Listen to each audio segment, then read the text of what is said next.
My name's Pete Davidson. I work with an organisation called Bird Studies Canada. Check them out on the web, www.birdscanada.org.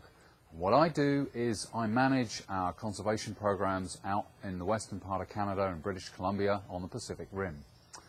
And what we do is science for conservation. And a lot of it is through public participation.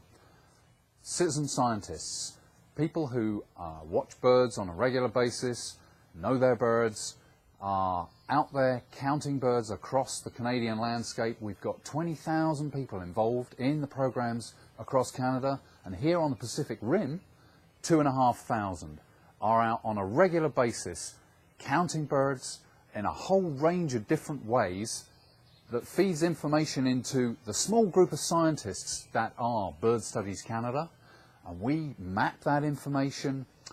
We feed it into the agencies like government agencies, conservation organisations that buy land to help them understand better where birds are, which places are most important for birds, at what times of year, and what kinds of management they might need to be doing, whether it's ploughing fields or whether it's flooding grassy areas for wetland birds through the course of the year. We're based on the Fraser Delta, the richest salmon river in the world, and it's part of a much wider ecosystem, very rich place, the Strait of Georgia, which supports millions of water birds every year.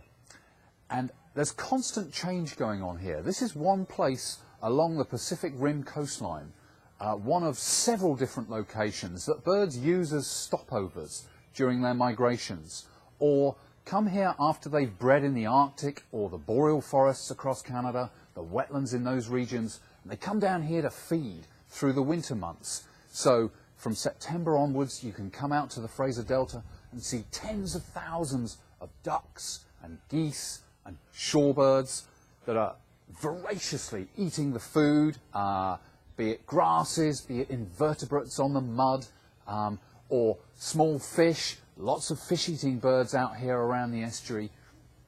And what we do is we count these birds month in, month out.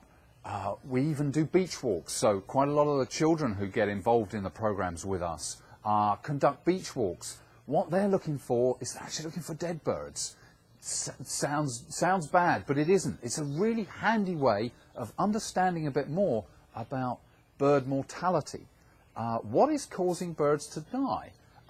It's quite a normal thing, but every so often, I mentioned this is one of the most important salmon rivers in the world. There's a big salmon fishery around here, and those gill nets, sometimes the birds will get caught in those nets. And we want to understand a little bit better whether that's impacting the bird populations, whether that's important, and making the organisations that run the fisheries more aware of these kinds of issues.